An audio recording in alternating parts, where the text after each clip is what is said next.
और पिछले 2-3 दिन से हमने फतेहपुर कॉन्स्टिट्यूंसी विजिट की, इंदौरा को विजिट किया, नूरपुर गए थे, ज्वाली गए थे, आज हम पालमपुरा, और अभी हमें ज्वालामुखी के खुंडिया इलाके में जाना है जहां लॉस हुआ है।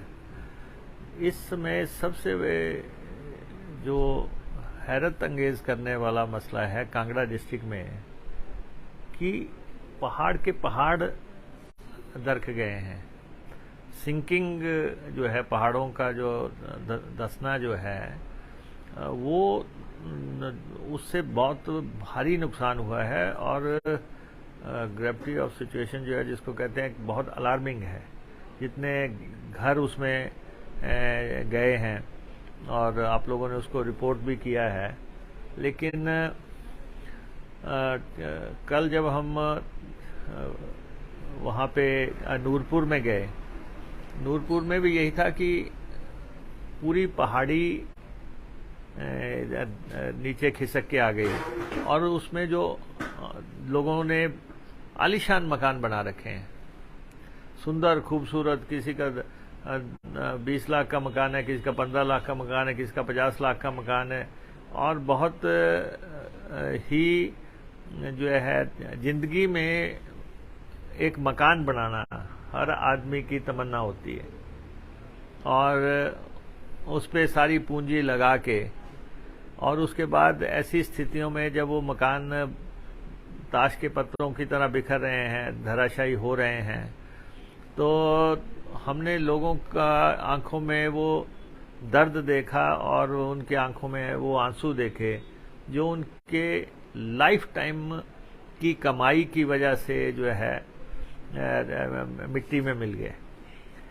और बहुत जगह मैंने देखा कि महिलाएं किस ढंग से बाहर अपना बेड लगा के उस पर बैठी हुई हैं, अंदर जाने का कोई हौसला नहीं है अब, क्योंकि इतने बड़ी बड़ी दरारें आई हैं, और कि कुछ मकान तो टिल्ट ही हो गए हैं, लेकिन जो अंदर हैं वो भी जो है इतनी बड़ी बड़ी दरारें हैं। तो मैं समझता हूं कि ये जो जोन है, अब कल कैबिनेट है, उसमें भी हम बात करेंगे कि इसका तो जो है भूवैज्ञानिकों द्वारा ही आकलन कराना पड़ेगा। ये जितनी भी साइट्स नज़र आ रही हैं कि ऐसा क्या हुआ है कि ये इस लेवल पे दरके हैं। और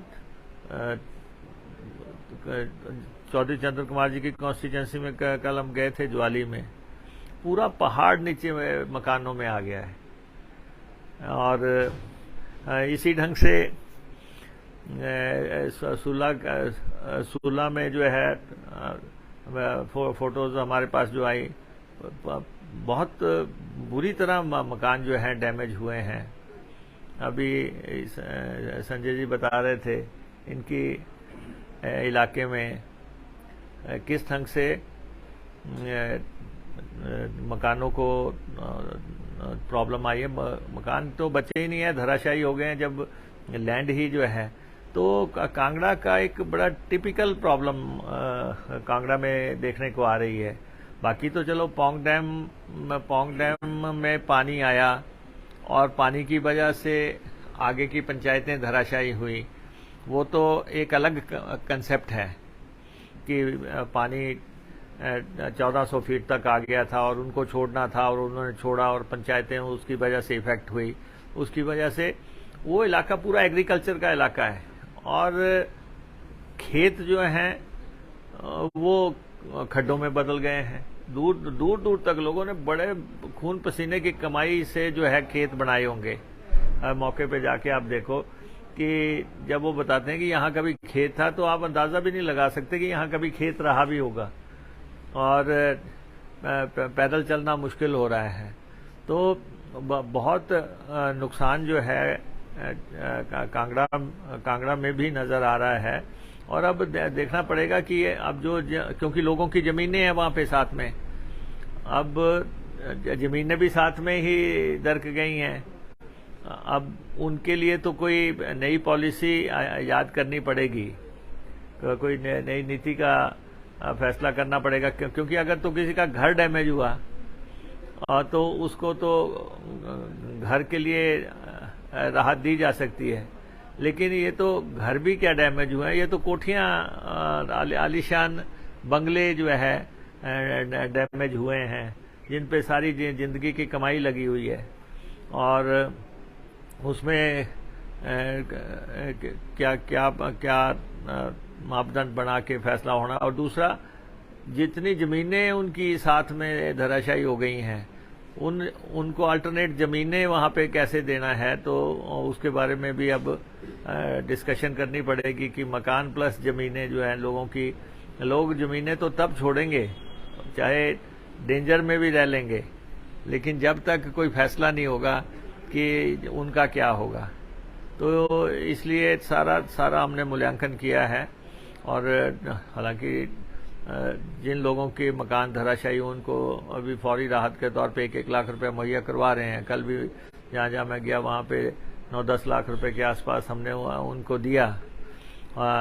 लेकिन ये मसला बहुत गंभीर है, और कांगड़ा में ये एक नया मसला जो है खड़ा हो गया है, जिसके बारे में अब एडमिनिस्ट्रेशन भी चिंतित है, सरकार भी चिंतित है, क्योंकि नुकसान का पैमाना जो हम सोच रहे हैं उससे कहीं ज़्यादा है, हालांकि प्रदेश में 10,000 करोड़ रुपए का नुकसान हो चुका है, और हमारे अकेले आईपीएच डिपार्टमेंट का ही 2,000 करोड़ रुपए का नुकसान हुआ है, और हमारी लगभग 9500 स्कीमें इफेक्ट हुई हैं।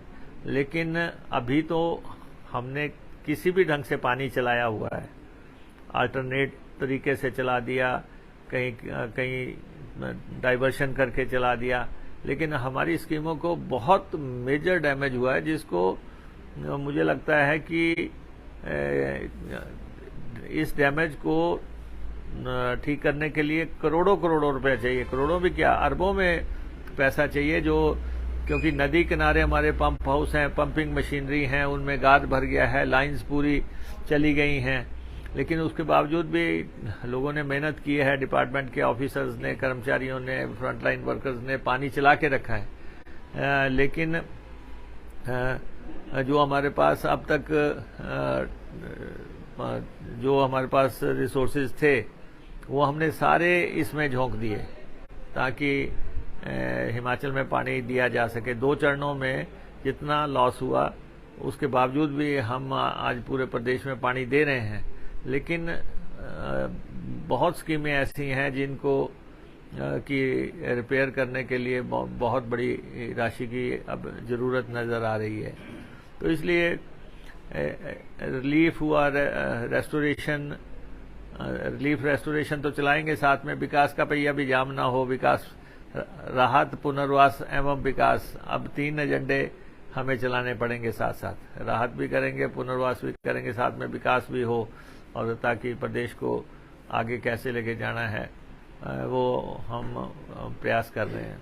सर, गवर्नमेंट पहले आर्थिक कंडीशन है, गवर्नमेंट हो गई, उनका पैसा कम है, उसके बाद लोगों को सेटल करने में कैसे प्लान करेंगे? नहीं, देखो, अब बाकी सारी चीजें बैक बर्नर पे डाली जाएंगी। सबसे पहला काम है राहत एवं पुनर्वास। सबसे पहले बाकी सब चीजें पीछे जाएंगी। राहत पहुंचाना, और हमारे सारे मंत्री, हमारे सारे सीपीएस, हमारे एमएलए साहिबान, हमारे चेयरमैन साहिबान, हमारे जितने भी लोग हैं, और सबको ये निर्देश दिया गया कि वो पब्लिक में जाएं, उनका दुख दर्द बांटें, और प्रशासन को भी डायरेक्शन दी गई है कि वो फौरी मदद दें, और जहां भी मदद की बात आ रही है वहां सरकार पहुंचने का प्रयास कर रही है। सर, आपने अभी कहा मुझे पता नहीं चल रहा है का नुकसान इस बार बरसात में क्यों हुआ, आपदा ये है, नेचुरल है, लेकिन इसके बाद आप कुछ और कानून मानते हैं? सरकार आपदा को तो रोक नहीं सकती है। नहीं, देखिए, जहां मैं लोगों में गया, लोगों का कहना था 1988 में ऐसा भयंकर तांडव मचा था, और उसके बाद 35 साल के बाद 1988 ये हो गया 22 और 23 45 साल के बाद फिर से वैसा तांडव मच रहा है। और नुकसान इससे तो हुआ है, डैम से तो नुकसान हुए हैं। हमने पनबिजली प्रोजेक्ट्स पे भी बहुत रिपोर्ट्स आ रही हैं, उसका भी मूल्यांकन करना पड़ेगा कि जो रिजर्वेयर हमारे बने हैं वो और उनसे जो पानी छोड़ा गया है वो इतना बड़े पैमाने का पानी है, और ख़ास तौर पे जहाँ नज़दीक की पंचायतें हैं वहाँ तो बहुत ही नुकसान हुआ है। इसीलिए नीचे तो बोट वगैरह भी डाल दिए गए, ऊपर तो हेलीकॉप्टर से ही लोग निकालने पड़े, और लोगों के खेत बह गए, मवेशी बह गए, और साथ में इसके बावजूद भी कुछ लोग वहाँ डटे रहे कि हमारे पशु हैं, यहाँ पे हम यहीं पे रहेंगे, चाहे बहना ना पड़ जाए। साथ ही लोगों ने, क्योंकि जिंदगी भर की कमाई लगा के वहाँ पे वो बनाए हुए हैं।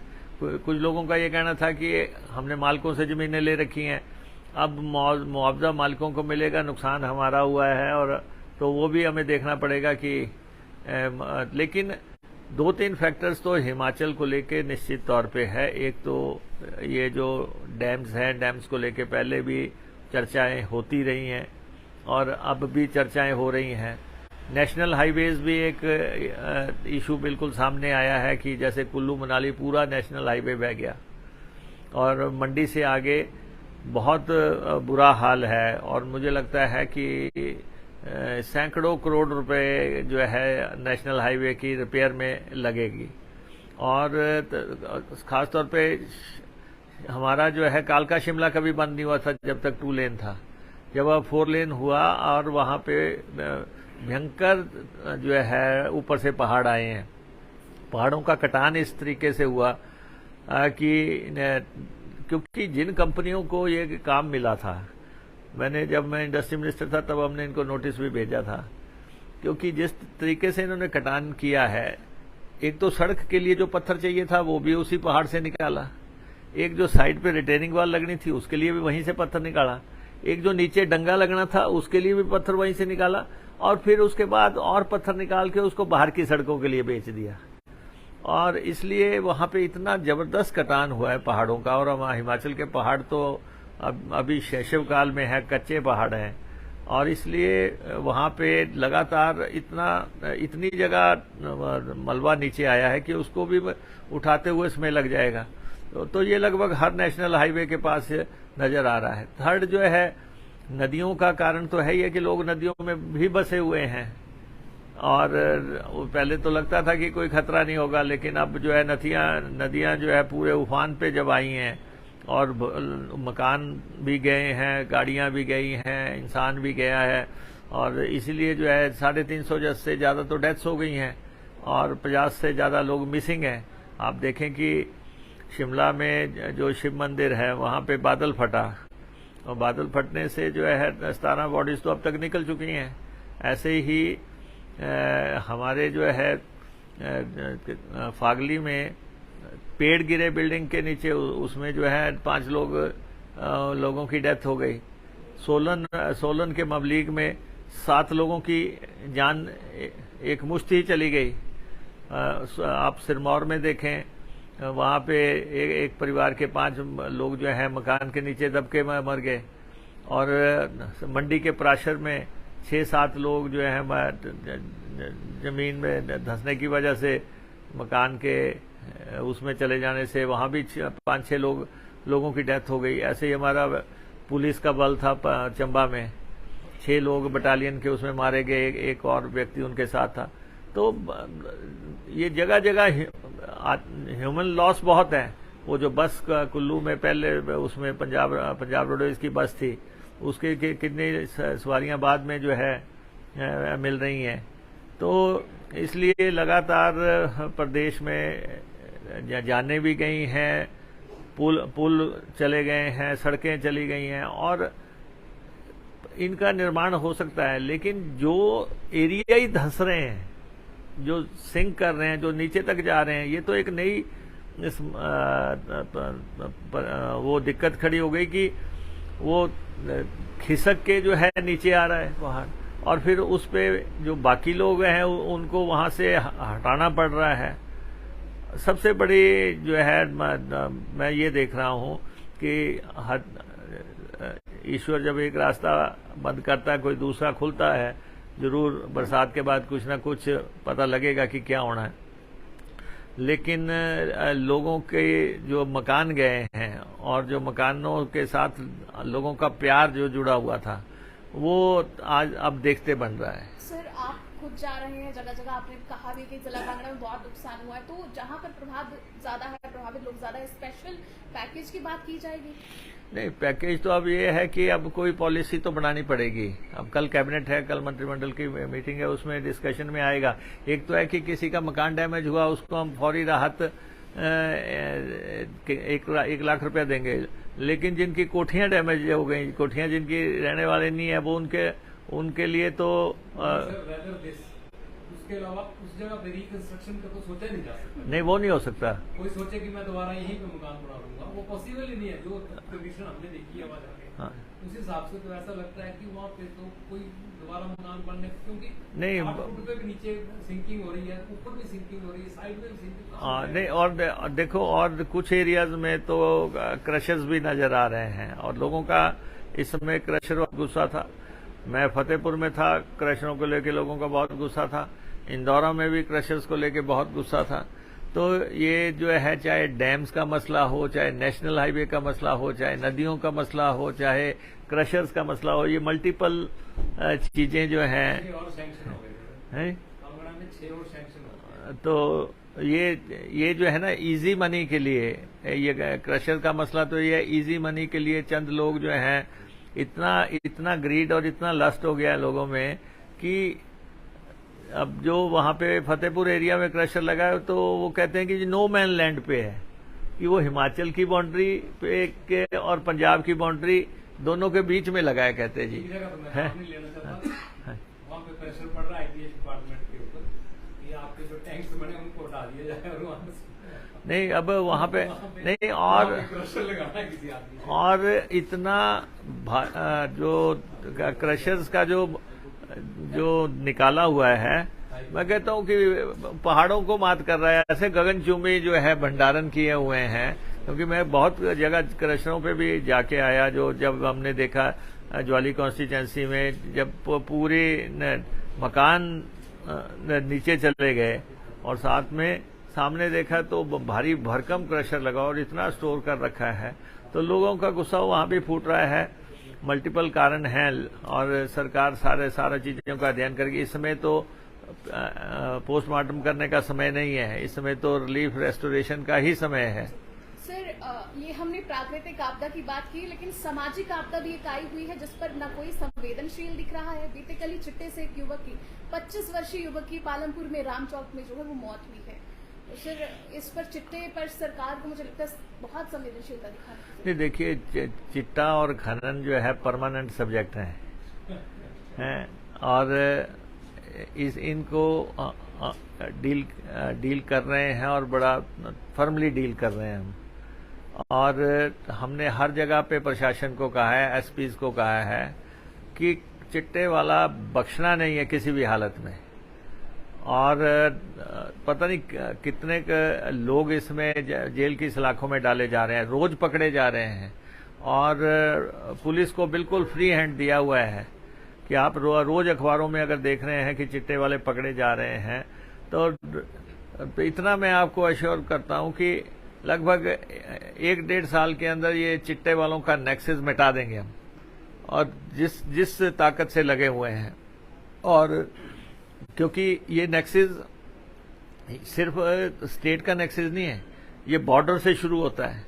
बॉर्डर से वहां पे सप्लाई आती है, फिर वहां से दिल्ली में भी एक नाइजीरियन की टोली है, वो जो है हिमाचल प्रदेश में उनका बहुत बड़ा जो है एम्पायर है आगे फैलाने का।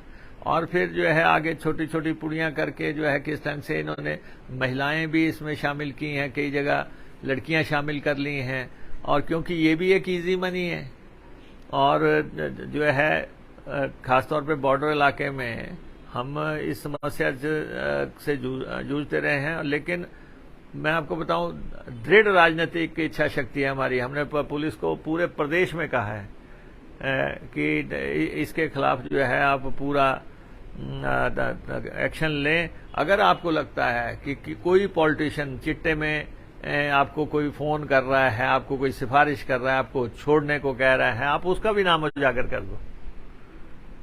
कोई किसी को ये इजाजत नहीं दी। तो केंद्र सरकार से भी कह रहे हैं कि कानून में बदलाव करो, और ये जो 5 ग्राम तक का जो चिट्टे में बेल हो जाती है वो जो है समाप्त की जाए। ये बिल्कुल नॉन बेलेबल होना चाहिए। और माइनिंग में भी हम लगातार ये कह रहे हैं, माइनिंग थेफ्ट है। जहां पे लोग कहते हैं कि माइनिंग में हम एक्शन नहीं ले सकते, नहीं sir, why don't police register cases under section 379? कोई भी नहीं करती पुलिस। नहीं, हमने कहा है, 100 रुपए का चालान लेके छोड़ देते हैं सर। नहीं, हमने ये कहा है कि आप जो है किसी भी ब्रिज के 200 डाउनस्ट्रीम और इसके ऊपर ना एक स्पेसिफिक नोटिफिकेशन सरकार को इशू करनी चाहिए, और नहीं, all SP should be made responsible। नहीं, अभी हमने ऊना होने चाहिए। जब सरकार एक पॉलिसी ले आएगी फिर क्या हिम्मत? नहीं, हमने अभी ऊना में नोटिफिकेशन की, हाँ। और ये जो ट्रक्स हैं, एक तो पहली बात तो यह है कि जितना लोड लेके चलते हैं, अगर ये 14 टन ट्रांसपोर्ट के द्वारा अलाउड है, अगर ये 50 टन लेके चलते हैं, 60 टन लेके चलते हैं, तो इनका एम फॉर्म भी 60 टन का होना चाहिए। रॉयल्टी का स्टेट का लॉस नहीं होना चाहिए।